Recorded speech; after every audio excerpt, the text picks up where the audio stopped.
նախ անդրադառնամ այն թեմային, թե բացառում եմ արդյոք այն իրավիճակը 2013 թվականի, երբ Հայաստանը մի գիշերում, թե երկու գիշերում հրաժարվեց Եվրոպական միության հետ ասոցիացման համաձայնագիր ստորագրելու արդեն պայմանավորված գործընթացից եւ որոշում կայացրեց Եվրասիական տնտեսական միության կամ Մաքսային միության ուղղությամբ գնալ, հարցին պատասխանեմ կարճ եւ կոնկրետ, այո, բացառում եմ, դա հնարավոր չի, առավել եւս հիմա, երբ Հայաստանի Հանրապետության ժողովուրդը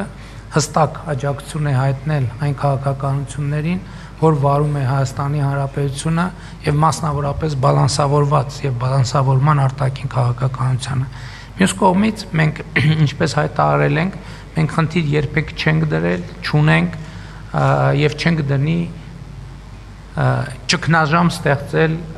Հայաստանի Հանրապետության եւ Ռուսաստանի Դաշնության հարաբերություններում։ Մենք գործում ենք մեր երկրի շահերի շրջանակներում եւ բնականաբար մենք ոչ մի միջազգային մեր գործընկերոջ շահերը չենք արհամարում, բայց մյուս կողմից որևէ այլ գործընկերոջ շահերը չենք կարող ավելի բարձր դասել, քան Հայաստանի Հանրապետության շահերը եւ սա կարծում եմ տրամաբանական է ցանկացած երկրի համար։ Ինչ վերաբերում է Ռուսաստանի Դաշնության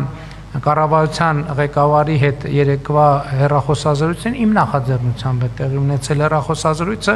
հարցերի քննարկման շրջանակը հաղորդագրության մեջ ներկայացվել է, թե ինչ հարցեր են քննարկել, պայմանավորվել ենք, որ առաջիկայում ավելի մանրամասն քննարկումներ կունենան։